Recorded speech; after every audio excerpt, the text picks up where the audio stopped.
Timi Handayani Denpasar menggelar pengenalan kehidupan kampus bagi 279 mahasiswa baru. Kegiatan ini bertujuan menumbuh kembangkan kreativitas dan inovasi bagi mahasiswa baru. Timi Handayani Denpasar menggelar pembukaan pengenalan kehidupan kampus mahasiswa baru tahun ajaran 2016-2017. Kegiatan diikuti 279 mahasiswa baru yang mengambil program studi manajemen. Ketua Yayasan Pendidikan Handayani Denpasar, Ide Bagus Radendra Swastama menyatakan, PKKMB mengedepankan pendekatan-pendekatan akademik guna menambah wawasan dan pengetahuan mahasiswa. Kedepannya, mahasiswa akan diarahkan menjadi generasi muda handal dan mampu menghadapi persaingan secara global.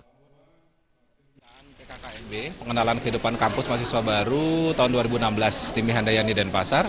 Jadi Timi Handayani sebagaimana biasa dari tahun-tahun sebelumnya kita selalu melakukan PKKMB yang dulu namanya Obspek.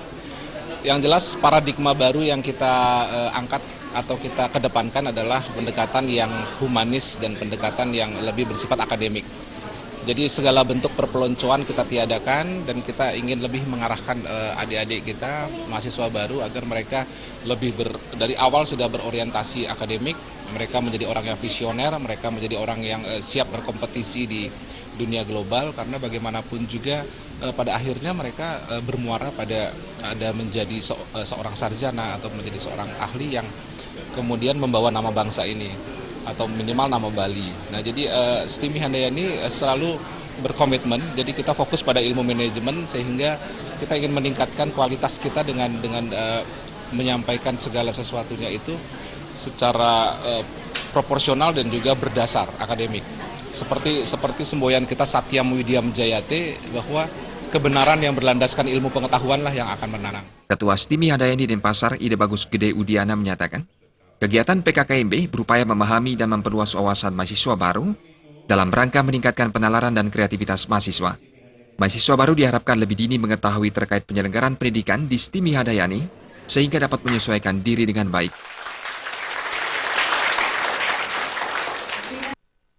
Tekankan pada kegiatan ini yang pertama adalah mahasiswa baru biar tahu ya bagaimana kehidupan kampus itu, bagaimana sistem kredit semesternya, bagaimana dia harus menyiapkan diri karena kan sebagian besar sudah bekerja gitu loh, antara kerja dan studi itu biar bisa berjalan lancar. Yang kedua, kita tekankan kepada panitia bahwa PKKMB ini harus diselenggarakan tidak didasarkan perpeloncoan. Itu prinsip dasar yang perlu dipegang teguh. Terima kasih serta memohon maaf apabila... Lebih lanjut, Ide Bagus Gede Udiana menyatakan, mahasiswa baru yang mengikuti kegiatan PKKMB berasal dari Papua, Nusa Tenggara Timur, serta wilayah lainnya. Desa Karyani dan Yudi Partana.